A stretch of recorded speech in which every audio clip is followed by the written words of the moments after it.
রুশ president Vladimir পুতিনের সঙ্গে ফোনে কথা বলেছেন গত মাসে শপথ নেওয়া মার্কিন প্রেসিডেন্ট ডোনাল্ড ট্রাম্প। এ সময় দুজনে ইউক্রেন যুদ্ধ বন্ধ করার বিষয়ে কথা বলেছেন।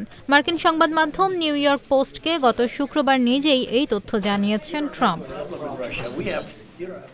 বার্তা সংস্থা রয়টার্স বলছে, এর মধ্য দিয়ে এবারের মেয়াদে ক্ষমতায় আসার পরেই প্রথম বিশ্বের প্রভাবশালী এ দুই নেতার মধ্যে আলাপ হলো। আর ২০২২ সালের পর এতদিন তাদের মধ্যে সরাসরি কোনো আলাপ হয়নি। এবার সেই আলোচনা হলো।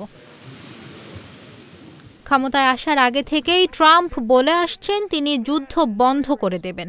এমনকি নির্বাচনে জেতার পর ট্রাম্প বলেন বিশ্বে কোনো যুদ্ধ আর থাকবে না।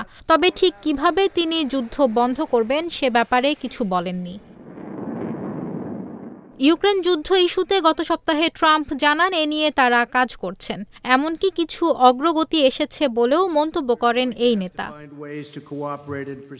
এবার ট্রাম্প বললেন পুতিনের সঙ্গে কতবার কথা হয়েছে তা নিয়ে তিনি কিছু বলতে চাচ্ছেন না। তিনি শুধু বলেন পুতিন চাইছেন মানুষ যেন না মরে। তবে এসব মন্তব্য নিয়ে কোনো বিবৃতি দেয়নি হোয়াইট হাউস।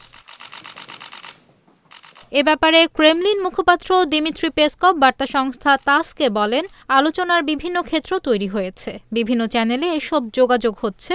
তিনি এ ব্যাপারে বিস্তারিত বলছেন না, আবার আলোচনা হয়নি এমনও বলছেন না।